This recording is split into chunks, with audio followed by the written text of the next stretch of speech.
Onto this now. The EFF in the Northern Cape marched to the offices of the province's premier demanding a review of the existence of ORANIA. The party says settlements such as ORANIA have no place in a democratic South Africa. This comes a day after the MK party officials visited another whites-only settlement called Kleinfontein in what they described as a fact-checking mission. Well, the engagement was centered around Section 25 of the Constitution, which guarantees the right to self-determination for people with common cultural and language heritage. I think it's 235. But for more on the EFF march, we are joined by Shadrack Tlhaule, who is the EFF Northern Cape chairperson. Mr. Tlhaule, a good evening to you. Thank you so much for joining us. Interesting the timing of this, but let's talk about why. And certainly why you marched to the office of the Premier and not to ORANIA. No, thank you very much, and good evening to your viewers. As the economic freedom fighters, we did indeed march to the office of the Premier instead of ORANIA. We don't have any reason to march to ORANIA because they don't have powers to decide on anything. The powers are vested in the government of the day, led by the Northern Cape provincial government under the stewardship of the Premier Zamani Sol. So we took our matter to the Premier's office, believing that it has more content and information of activities that happened in the past within that office he's holding. Therefore, taking our memorandum to his office was just to clarify ourselves and our stance that we know that what we are doing is the responsibility that should have been taken through by national government and provincial government, and especially because the matter of ORANIA affects the people of the Northern Cape. So we had to go to the provincial office, provincial government, and raise our concern, which we did successfully today in a very peaceful march, demonstrating and demanding that ORANIA's stance must be reviewed in the best interest of a rainbow nation, the country that was established in 1994, believing that we wanted to get a democracy, which we are celebrating today without economy. And we believe that, and the people of ORANIA, especially the leaders of Freedom Front Plus, demonstrated that they don't have the best interest of this country when we submitted a motion in Parliament that Section 25 should be taken into consideration in terms of the position of the EFF, that land should be expropriated without compensation. And they clearly have demonstrated that they don't have that interest. To a point now today, our fight in ORANIA, or our fight against ORANIA, is not only about inclusivity of our people staying there, but also the fact that most of a lucrative and rich land that is in ORANIA needs to be accessed and be used by all who live in the Northern Cape as society. Okay, if you'd let me then perhaps take that further and say the matter needs to be taken to, in your view, the office of the Premier, so the provincial office, and national. What is it that you feel the Premier's office has done or lacked action in when dealing with ORANIA? So what would have been your preferred action?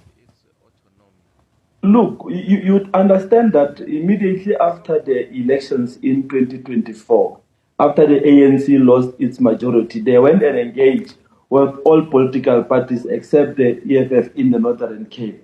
And they came to a conclusion that they will work with the Freedom Front Plus. And part of that, which the Freedom Front Plus demanded, was ORANIA, and also to be part of the leadership in terms of committees in the legislature, which in our understanding should not have happened.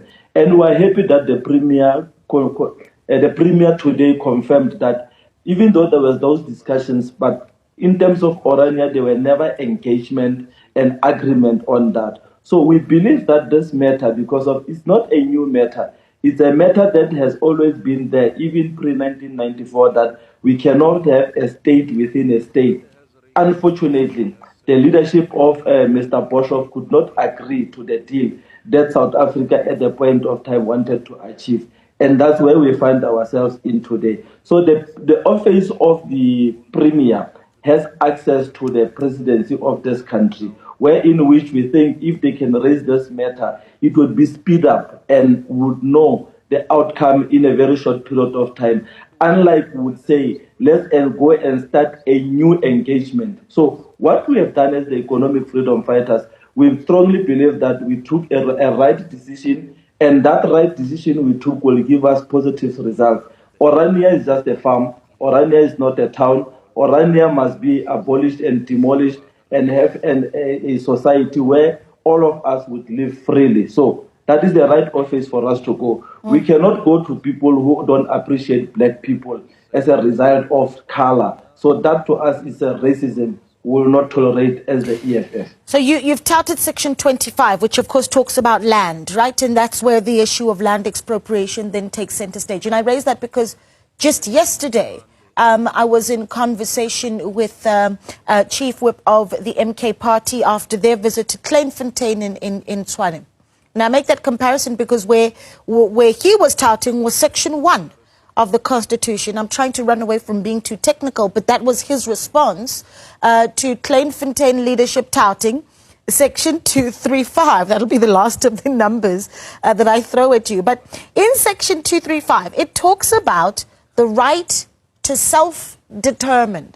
And that is there in our Constitution, the right to self-determination of cultural groups. What do you say when the people of ORANIA give you that argument? The very same constitution you are referring to, it does not have a clause that says black and white people should not live together.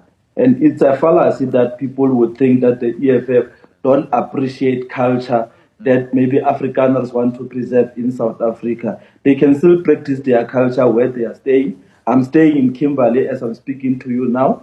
My neighbor is a white person, and we are living just a good life together. They are practicing their culture and practicing my culture. So this is not about culture. It's a pretense because of they know that they continue to exclude us from active economic participation that we are fighting for as economic freedom fighters. And that will not sit back and relax. We're going to fight that. Whatever happens, land is a big issue in South Africa, and it cannot be ignored. You try to ignore it, you are inviting problems for yourself, especially the government of the day. And as the economic freedom fighters, we have raised this against all odds. It's on our lips, it's on our tables as a discussion of the day. And it will be implemented because of it's finding now a right platform for it to be implemented. So I can tell you now, once you segregate a black person from any society, to us that racism is what the people of ORANIA are practicing. Why would you not want to stay with black people? Is it because of we're black? Why would we want to say black people are not enough to be appreciated in their own land? That of which we are raising against ORANIA is not hatred against white people. We are not calling for a genocide of white people. We are saying, let's live together, let's build this economy together so that we must enjoy and celebrate the hard work of the democracy was fought for by the liberation movement in South Africa. So I can tell you, the EFF, its 9% is doing very good. We are going to raise things that are not comfortable to many people. Okay. So in an ideal setting, what do you want to see happen with the land in ORANIA? And I think my final question then to you would be, Shadrack Kaule, as chairperson of the EFF in the Northern Cape, would you want to live in ORANIA? 100% yes, it's my land. I must stay wherever I want to stay in South Africa. And if it means I must prioritize ORANIA, let it be so. And I'm going to lead that battalion of black people and Indians and everyone who wants to stay in ORANIA. In fact, that land of ORANIA is a land of our grandparents, and we want it. And we are so nice by saying, let's share, because we're not naive. We know that white people are in South Africa, and they must be treated as equal as possible by everyone. So we expect the same from them. We are going to stay in that ORANIA. They must just speed up the process of understanding that indeed we as the economic freedom fighters, we have an agenda. And our agenda is clear. It's clear. It's priority in South Africa, land expropriation without compensation. Not this thing of the ANC of having a land expropriation with compensation. We want a clear deal. And in the government of the EFF, led by the president of the EFF, very soon that's going to find expression. And this land will be owned by the state and governed by those who are in charge of government. Just quickly, I need to squeeze this one in because I think it's important. I'll give you 30 seconds to answer. Yesterday, the MK party in Kleinfontein, you today as the EFF tackling the issue of ORANIA. Is this the Progressive Caucus in action? We are running our program that is the interest of black people, and that's what we are representing. So the EFF is doing this because of the program of our organization, and it did not start yesterday. It started from the inception, day one of the economic freedom fighters' emancipation. So it's our clear mandate of the EFF. Mr. Taule, we appreciate your time. Thank you so much. Shadrack Taule, the provincial chairperson of the EFF in the Northern Cape. Ladies and gentlemen, my name is Dr. Jones, ORANIA TV. Please subscribe. Bye for now till we meet again next time. Subscribe, please. Don't forget to like and to comment. Thank you very much. Dr. Jones, ORANIA TV. Goodbye till we meet again next time. Subscribe.